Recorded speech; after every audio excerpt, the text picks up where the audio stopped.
What's up, guys? It's EDA here, and we're going to be doing a review of the Man United versus Arsenal game, a pivotal game in the title race, especially after Man City had beaten Fulham 4-0 yesterday. A game that, many had put some doubts on if Man City could get the job done. They showed their championship pedigree once again, and it was up to Arsenal to show that they're really, about what they're about. And they showed it in this game, getting the 1-0 victory over Man United. We'll go into the game in depth and then have a discussion of what games are left in the title race. But I don't know about you guys, it feels like this title race has both gone fast and slow. Fast in the regard that we're at the end of the season, and we've built up to this point so much as fans, and so slow in terms of, like, it feels just like yesterday that we were having a three-horse race, and now it's down to the two teams. And by all likelihood, Man City will win the trophy unless a miracle is happening. And as fans, you're dreaming for the impossible. So that's where our hope lies in, as Arsenal fans potentially, and also just fans in general.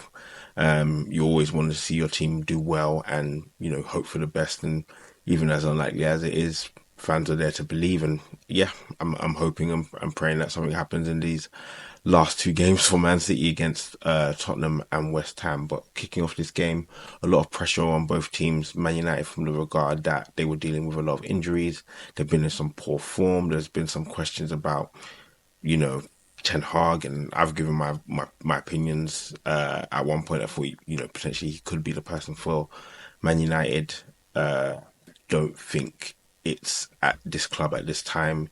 I don't think he's a bad manager. I think he has good ideas and good practices, but implementing it with this group may not be, where it's happening, and so he has to adjust and tailor his style for what he has in his disposal. And he also needs to take more accountability. But in this game, he set up his team really well. Starting off in the game, Man United looked structured, they looked disciplined, they looked like they could cause Arsenal a couple of problems. And the key thing from an Arsenal perspective is always getting that early goal. We need to score that early goal.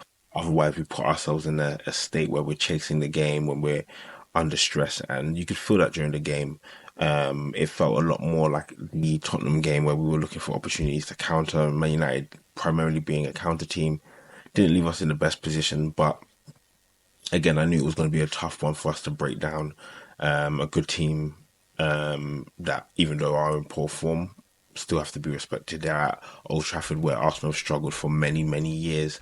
And if we look at the momentum of the game, you can see that Arsenal controlled large parts of it, but Man United had their more than their fair share. And it's one where Arsenal are willing to give up the ball, for the opportunity of countering and getting the ball in transition. And on certain opportunities, it worked. The Trossard goal was one opportunity like that. Casemiro playing at centre back, and I don't think he necessarily had.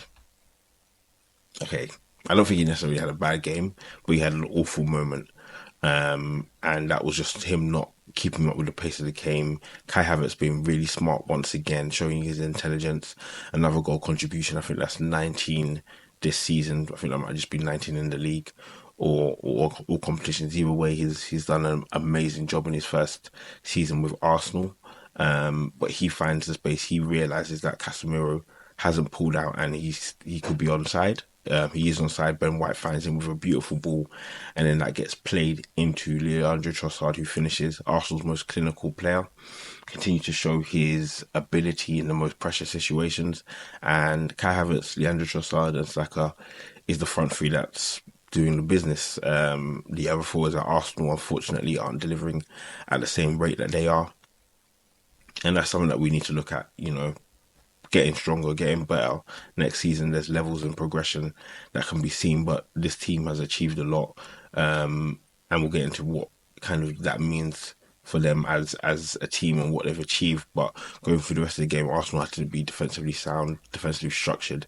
There's a reason why they are one of the best, or the best, away team in the league, and have been one of the best away teams for the last two seasons.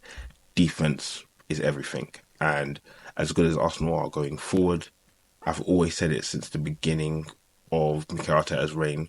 First home game I watched, of his as manager against Chelsea, his ability to improve our defense has been astronomical.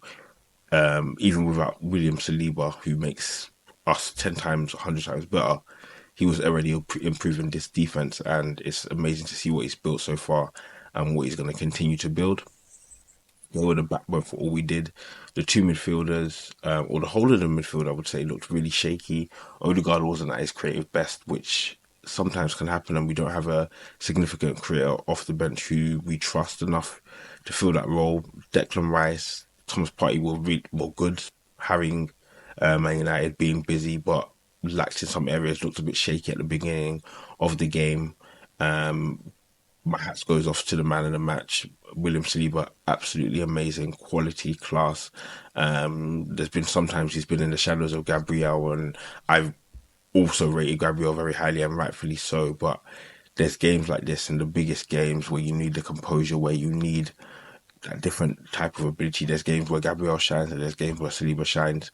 And against Man United, against Man City, against Liverpool, he's been man of the match, and that shows his quality, that shows his class, and it's what probably would have propelled Arsenal to the title last season, barring any other mistakes or mentality dips that they may have had, which is completely plausible. But it shows the difference what having a player like him in your team has, and so Arsenal need to take great pride out of winning that game. It's not an easy game to win at any stretch of the imagination, but they did it and they did it well.